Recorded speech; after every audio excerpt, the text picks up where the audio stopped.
So after that? Well, after Okinawa was secured, we were at our home base was on Saipan. So I went to Japan. I left Okinawa July 8th, 1945 for Saipan. Say that again now?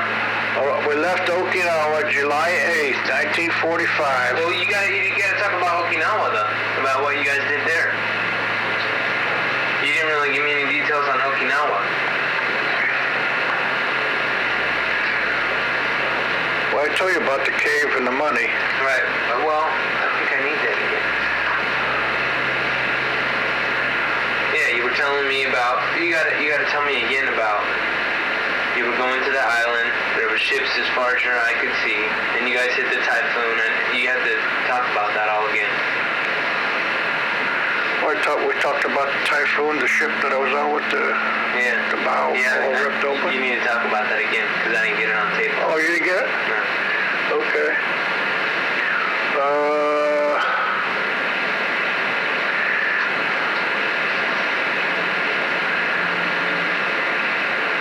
On March 9th, 1945, we left for Okinawa. Mm-hmm. Now, Okinawa,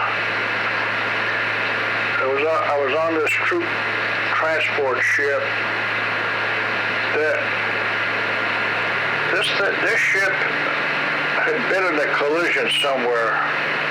The bow of this ship was ripped wide open. So going to Okinawa, we came across a typhoon.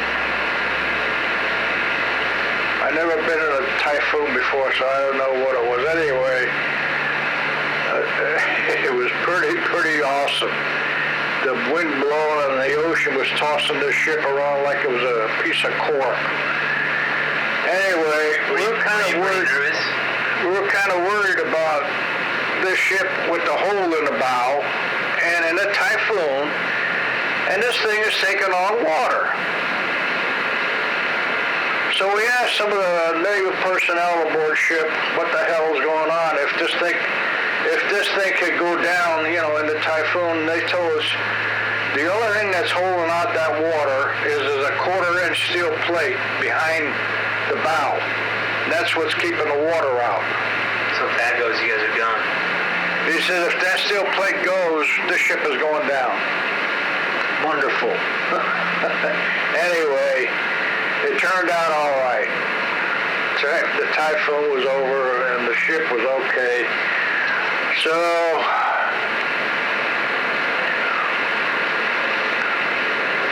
on Okinawa, it was pretty tough. The landing itself wasn't anything because most of the Japanese moved inland. So there wasn't too many on the beach? There wasn't too many on the beach, not too much going on the beach, but inland, I don't know what they say. The Japanese, man, they were awesome on that island, a lot of them. So one night, I was on top of this hill, and I had the guard. I had to watch that night. I don't remember, it was late at night anyway. The previous night, some Japanese supposedly have inflated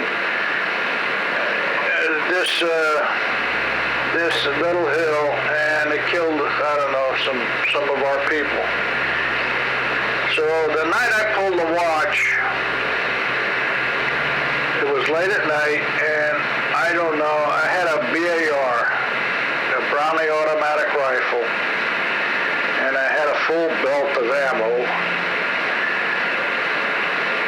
So I'm looking down this little hill, this mountain, or whatever you want to call it, and I see... And you're the only one up now, right? Yeah, all the rest of them, they're sleeping, okay? So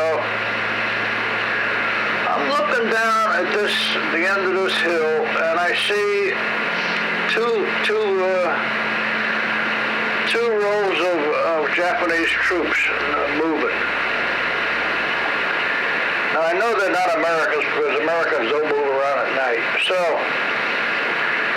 I'm thinking, God damn it, am I having hallucinations here? Am I seeing things, or is that a reality? I'm looking at 2 columns of Japanese troops, and so I opened up fire. I opened up with the BAR, and I shot that thing until it was red hot. I fired every round I had. Now when you're shooting like this and you're just firing off at these soldiers that you think you see, Yeah.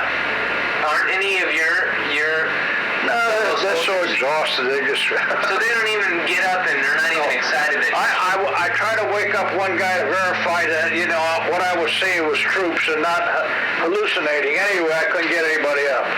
How far are they from you? Well, that's what I don't know. No, not the Japanese troops, your fellows. Oh, they're all around me. They're sacked out. They're so exhausted. So, I mean, like, one could be within 10, 15 feet. 5, 7, maybe. And they don't wake up when you're firing this thing up. No. They don't even know I'm firing it. You're kidding. Yep. Okay. Anyway, I opened up with this BAR, and I fired every round that I had. I had that barrel on that BAR red hot. And so, next morning at daybreak, I get a couple of the guys to go with me down there where I thought I saw these troops moving, and there was nothing. There was absolutely nothing. And I'm thinking, well, I don't know. I must have been hallucinating. Either that or you didn't hit him. Yeah, well, then I said, well, maybe it was out of range. I don't know. But there was nothing there. When you went down to where you thought you were shooting them, did you see shell markings or holes from here? Nah, it was like a road. It was like a dirt road with 2 columns of troops walking down the road.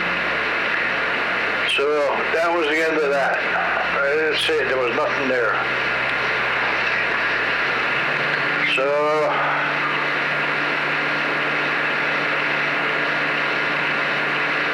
after Okinawa. So how did you guys secure the island? It wasn't too tough? I mean, there was a lot of Japanese there. Oh, there was a lot of Japanese, but you know what happened? If they figured there was 120,000 Japanese on the island, the Americans would send in 300,000. So where did they all go? I mean, it's not like they can... Oh, well, different areas. They were assigned to different areas on the island. The Japanese were? No, the Americans. No, but how did you guys secure the island? Getting them out of caves and, So you pretty much, how long did it take being on that island to pretty much I don't remember. I don't remember how long it took. Well, let's see. You don't have any clue if it was a couple weeks, couple months? I mean, ballpark figure. Let's see. So, left side pan. So, Okinawa, March.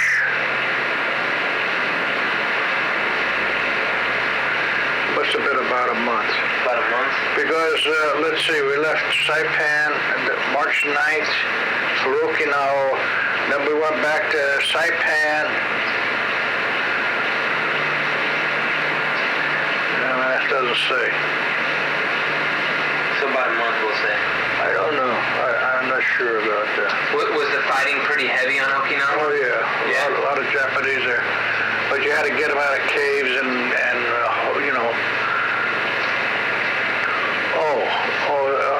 another story on Okinawa.